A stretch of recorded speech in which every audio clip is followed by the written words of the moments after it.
B J പിക്ക് അങ്ങനെ മലയാളിയായ ഒരു എം പിയെ കൂടെ കിട്ടിയിരിക്കുന്നു. ഇപ്പോൾ സദാനന്ദൻ മാഷ് രാജ്യസഭയിലേക്ക് എത്തുമ്പോൾ അതിലൂടെയൊരു മെസ്സേജ് ഉണ്ടെന്ന് തോന്നുന്നു. CPM-ൻ്റെ എക്കാലത്തെയും വലിയ ക്രൂരതകളിലൊന്നാണ് ഒരു മനുഷ്യനെ പിടിച്ചു നിർത്തി 2 കാലും വെട്ടിമാറ്റി. പകവിട്ടാനാണ്. മാഷ് മുമ്പൊരിക്കൽ പറഞ്ഞെന്ന് കേട്ടു, അവന് നാക്കിന് ഇത്തിരി നീളം കൂടുതലാണ്, അതുകൊണ്ട് നാക്കുകൂടി മുറിച്ച് കളയാൻ അവർക്ക് ഉദ്ദേശമുണ്ടായിരുന്നു എന്ന് പറഞ്ഞ് കേട്ടിട്ടുണ്ടെന്ന് മാഷ് പറഞ്ഞതായി ഞാൻ വായിച്ചിട്ടുണ്ട്. ഈ നിയമനം, പുതിയ സ്ഥാനലബ്ധി അദ്ദേഹത്തിന് നൽകിക്കൊണ്ട് BJP അല്ലെങ്കിൽ പ്രധാനമന്ത്രി മുന്നോട്ട് വെക്കുന്നത് എന്താണ്? സദാനന്ദ മാഷിൻ്റെ ക്രൂരമായ ആക്രമണം അത് ഹൈക്കോടതിയുടെ ജഡ്ജ്മെൻറ്റിലുണ്ട്. റീസെൻ്റ്ലി 2 മാസം മുമ്പാണ് ആ ജഡ്ജ്മെൻറ്റ് വന്നത്. അപ്പോൾ അതിൽ സംഭവങ്ങൾ സീക്വൻഷ്യലായിട്ട് വിവരിച്ചിട്ടുണ്ട്. അത് പോട്ടെ, അതൊക്കെ സംഭവിച്ചു. മാഷ് തന്നെ എന്നോട് പറഞ്ഞിട്ടുണ്ട് അതങ്ങ് വിട്ടുകളഞ്ഞു. മാഷിനെ വെട്ടിയവർ തന്നെ മാഷിൻ്റെ വീട്ടിൽ വന്നു. അവർക്കും വർഷങ്ങൾ കഴിഞ്ഞപ്പോൾ അവർക്കും തോന്നി എന്തൊരു ക്രൂരതയാണ് ഞങ്ങൾ ചെയ്തത്. അതിപ്പോൾ എന്ത് ചെയ്തു പോയി അന്നത്തെ വാശി. എന്തുമായിക്കോട്ടെ, മാഷ് അങ്ങനെ ആരോടും ഒരു ഗ്രഡ്ജ് മനസ്സിൽ കൊണ്ടു നടക്കുന്ന ആളല്ല. അത് കഴിഞ്ഞു. ആ രാഷ്ട്രീയ വൈരം പോലും ഇപ്പോഴും സദാനന്ദ മാഷിനില്ല. എനിക്കതിൽ അത്ഭുതം തോന്നിയത്, ഇതുവരെ മീഡിയ എല്ലാം, പത്രങ്ങളും ചാനലുകളും ഒക്കെ സദാനന്ദൻ മാസ്റ്റർ എന്നാണ് എഴുതിക്കൊണ്ടിരുന്നത്. ഇതുവരെ തൃശ്ശൂരിൽ നരേന്ദ്രമോദി വരുമ്പോൾ അതിൻ്റെ സംഘാടകന്മാരിൽ പ്രധാനി സദാനന്ദ മാഷായിരുന്നു. പലപ്പോഴും TV ചർച്ചകളിൽ അദ്ദേഹം വരാറുണ്ടായിരുന്നു. സൗമ്യമായിട്ട് സംസാരിക്കുക, ദേഷ്യപ്പെടുകയൊന്നുമില്ല, വിട്ടുകൊടുക്കുകയില്ല, പക്ഷെ ദേഷ്യം വരില്ല അങ്ങനെ. അപ്പോൾ അതിലെല്ലാം സദാനന്ദൻ മാഷ് MP ആയ നിമിഷം മാഷ് പോയി സദാനന്ദനായി. MV ഗോവിന്ദൻ മാഷായിരുന്നു ഒരുപാട് കാലം. പിന്നീട് എന്തോ പ്രശ്നം ഉണ്ടായി കഴിഞ്ഞിട്ടാണ് മാഷ് പോയത്. ശൈലജ ടീച്ചർ ഇപ്പോഴും ടീച്ചറാണ്. കുറേ പേർക്കെങ്കിലും, ചിലരൊക്കെ ടീച്ചർ ഒഴിവാക്കാറില്ല. എന്തുവായിക്കോട്ടെ, മീഡിയ ആദ്യത്തെ മെസ്സേജ് BJPക്ക് കൊടുത്തത് C സദാനന്ദൻ എന്ന പേരിൽ നിന്ന് മാഷ് എടുത്ത് കളഞ്ഞതിലൂടെയാണ്. കേരള മീഡിയ സദാനന്ദൻ മാഷിനെ MP ആക്കിയതിലൂടെ CPM-ന് ഒരു മെസ്സേജ് മോദി കൊടുത്തു എന്നൊന്നും ഞാൻ കരുതുന്നില്ല. അങ്ങനെ കൊടുക്കാനാണെങ്കിൽ ഇതിനു മുമ്പ് കൊടുക്കാമായിരുന്നു, അല്ലെങ്കിൽ ഇതിൽ കൂടുതൽ കൊടുക്കാൻ പറ്റിയ വ്യക്തികളുണ്ട് എന്നൊക്കെ പറയാം. നമുക്ക് ഹിസ്റ്റോറിക്കൽ വെട്ടും കുത്തുവാണല്ലോ ഈ സംഘപരിവാർ വേഴ്സസ് CPM നടന്നത്. അപ്പോൾ അങ്ങനെ ഒരു മെസ്സേജ് കൊടുത്തിട്ടും കാര്യമൊന്നുമില്ല.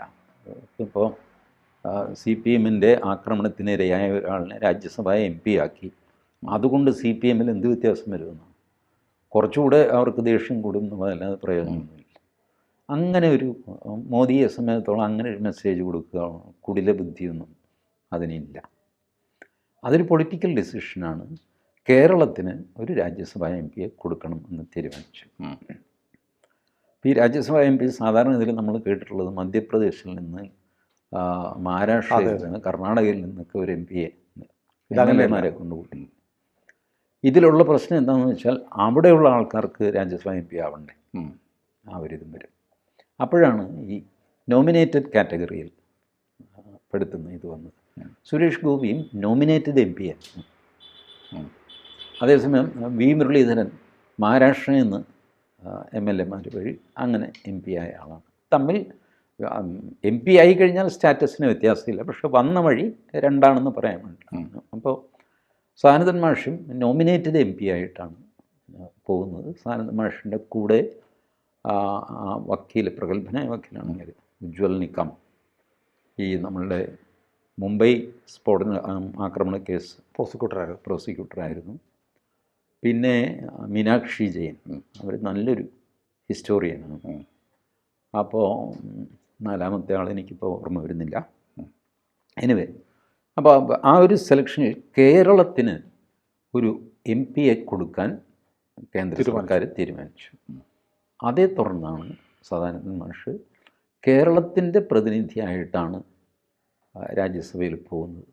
നോമിനേറ്റഡാണ്. മറ്റ് സംസ്ഥാനങ്ങൾക്കും സദാനന്ദൻ മാഷിനെ വേണമെങ്കിൽ അവകാശപ്പെടാം. ഇവർക്ക് ജൂറിസ്ഡിക്ഷനില്ല. നോമിനേറ്റഡ് എം പിമാർക്ക് ജൂറിസ്ഡിക്ഷൻ മണ്ഡലമില്ല. അതുകൊണ്ട് ഇപ്പോൾ അവർക്ക് ഈ എം പി ഫണ്ടുണ്ടല്ല, അത് നോമിനേറ്റഡ് എം പിക്കുമുണ്ട്.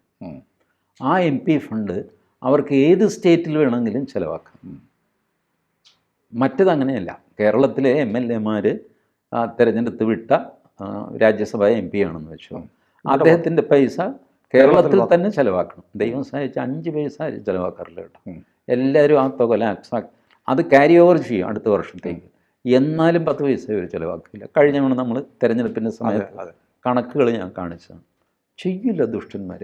എന്താ എനിക്കറിയില്ല, എന്തൊരു വാശിയാണ് ജനങ്ങളോട്. സർക്കാർ കാശ് തരുമെന്ന് എന്നിട്ട് ചെയ്യുന്നത് ഈ ഹൈ മാസ്റ്റ് ലൈറ്റും വെയിറ്റിംഗ് ഷെഡും 30 ലക്ഷത്തിൻ്റെ ഞാൻ പറഞ്ഞില്ല, അതൊരു കറക്ക് കമ്പനിയാണ്. അതിൻ്റെ ഡിസൈനും സംഗതിയൊക്കെ വെച്ചിട്ട് ചില കോൺട്രാക്ടർമാരുണ്ട്. അവർക്കറിയാം ജില്ലാ കളക്ടറുടെ അവിടെ ഇതെങ്ങനെ പാസ്സാക്കണം എന്നൊക്കെ അറിയാം. കളക്ടർ പാസ്സാക്കിയാലേ ഇത് പദ്ധതിയാകും. അപ്പോൾ ഈ 2 സാധനങ്ങളാണ് എല്ലാ എം പിമാരും. ഞാൻ ഓർത്തില്ല ഇതിനും മാത്രം ഹൈ മാസ്റ്റ് ഹൈ ബീഡൻ വയ്ക്കുന്നു, മറ്റേ ആൾ വയ്ക്കുന്നു, മറിച്ചാൾ ഇങ്ങനെ ഹൈ മാസ്റ്റ് ലാമ്പ്.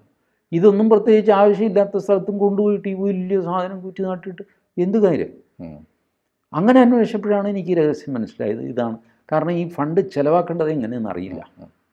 ഒരു പദ്ധതി ഉണ്ടാക്കി സമർപ്പിച്ച് അത് പാസ്സാക്കി എടുക്കണ്ടേ? ജില്ലാ കളക്ടറെയും കൺവിൻസ് ചെയ്ത് ആ കമ്മിറ്റിയിലുള്ള റെഡിമെയ്ഡ് പ്രൊജക്റ്റ് ഉണ്ട്. ഇത് മറ്റവർക്ക് അറിയാം. പിന്നെ ആർക്കെങ്കിലും ദ്രവ്യം എന്തെങ്കിലും കൊടുക്കണമെങ്കിൽ അവർ കൊടുത്തോളും. അതെ, പ്രോജക്റ്റ് പാസ്സാക്കാനായിട്ട്. ഇങ്ങനെയൊക്കെ ചെയ്യുന്ന അധമ പ്രവൃത്തിയാണ് ഇവരെല്ലാം ഈ എം പി ഫണ്ട് എന്ന് പറഞ്ഞ് ചെയ്യുന്നത്. അപ്പോൾ സദാനന്ദൻ മാഷ് ഈ കാര്യത്തിൽ ആണും ഇവിടെ വ്യത്യാസം കാണിക്കാൻ പോകുന്നില്ല. അവിടെയാണ് അദ്ദേഹത്തിൻ്റെ പെർഫോമൻസ് ഞാനടക്കമുള്ളവർ വെയിറ്റ് ചെയ്യുന്നത്. ഈ എം പി സ്ഥാനം ഒരു അലങ്കാരമാണ് എന്ന് കരുതുന്ന ആളല്ല അദ്ദേഹം. അദ്ദേഹം കാല് മണ്ണിൽ ഉറപ്പിക്കുന്ന ആളാണ്. നിർഭാഗ്യവശാൽ കാല് CPM-കാർ വെട്ടിക്കൊണ്ടുപോയതുകൊണ്ട് കൃത്രിമക്കാല് മണ്ണിൽ അതാണെങ്കിലും മണ്ണിലാണ് ഉറച്ചു നിൽക്കുന്നത്, ആകാശത്തിലല്ല. അതുകൊണ്ട് അദ്ദേഹം ക്രച്ചസ് ഉപയോഗിക്കുന്നുമില്ല. കൃത്രിമക്കാലിൽ 2 കാലും കൃത്രിമക്കാലായി കഴിഞ്ഞാൽ നടക്കാൻ വലിയ പ്രയാസമാണ്. ആ ദുരിതം ഞാൻ നേരിട്ട് കണ്ടിട്ടുണ്ട് അദ്ദേഹത്തിൻ്റെ.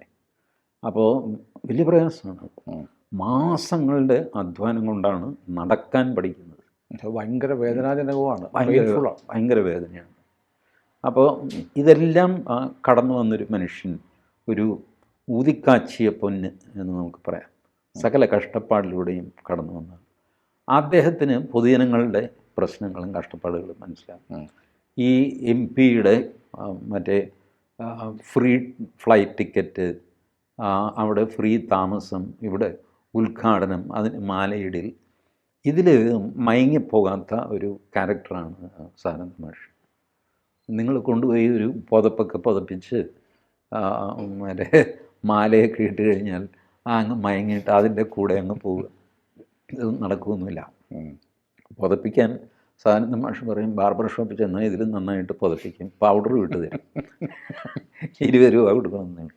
അപ്പോൾ അതുകൊണ്ട് ഈ പുതപ്പിനൊന്നും പുള്ളിയെ പിടിക്കാൻ പറ്റില്ല. അങ്ങനെ ഒരു ഗ്രൗണ്ട് ലെവലിൽ കോണ്ടാക്ട്സും അപ്രോച്ചും ഒക്കെയുള്ള കേരളത്തിന് ഒരു എം പി. മറ്റ് സാങ്കേതികമായിട്ട് മറ്റ് സംസ്ഥാനങ്ങൾക്ക് അവകാശപ്പെടാം, പക്ഷേ ആരും അതിന് വരാൻ പോകുന്നില്ല. കേരളത്തിലെ എം പി അങ്ങനെ എന്തെങ്കിലും ചെയ്തോട്ടെ. അപ്പോൾ മൊത്തം കേരളത്തിൻ്റെ എം പിയാണ്. അല്ലാതെ CPM-കാർ കാലുവെട്ടി അത് ഒരു യോഗ്യതയായിട്ട് മാറുക, അങ്ങനെ റിസർവേഷനൊന്നും കയറിപ്പോകുന്ന ആളല്ല സദാനന്ദൻ മാഷ്. അതിൻ്റെ സൗജന്യം സദാനന്ദൻ മാഷിന് ആവശ്യം. അത് ജീവിതത്തിലെ ഒരു ദുരന്തം. അത് അദ്ദേഹം ഇപ്പോഴും സഹിച്ചുകൊണ്ടിരിക്കുന്നു ആ ഡിസബിലിറ്റി. ബട്ട് അത് അദ്ദേഹം മറികടന്നു. ആ പരിമിതി മറികടന്നിട്ട് അതാണ് ഏറ്റവും വലിയ കാര്യം. ശ്രമിച്ച ആളാണ്. അതുകൊണ്ട് മറ്റുള്ളവരുടെ പരിമിതികളും അദ്ദേഹത്തിന് മനസ്സിലാവും. അപ്പോൾ so he will be A performing M P. I am sure about that. ഏതായാലും അദ്ദേഹത്തിന് നമുക്ക് എല്ലാ ആശംസകളും നേരം. മോദിജിയുടെ തീരുമാനവും ഷുവർ. കൂടുതൽ വാർത്തകളും വിശേഷങ്ങളും നിങ്ങളിലേക്ക് എത്താൻ ABC മലയാളം സബ്സ്ക്രൈബ് ചെയ്യുക, ബെൽ ബട്ടണും അമർത്തുക.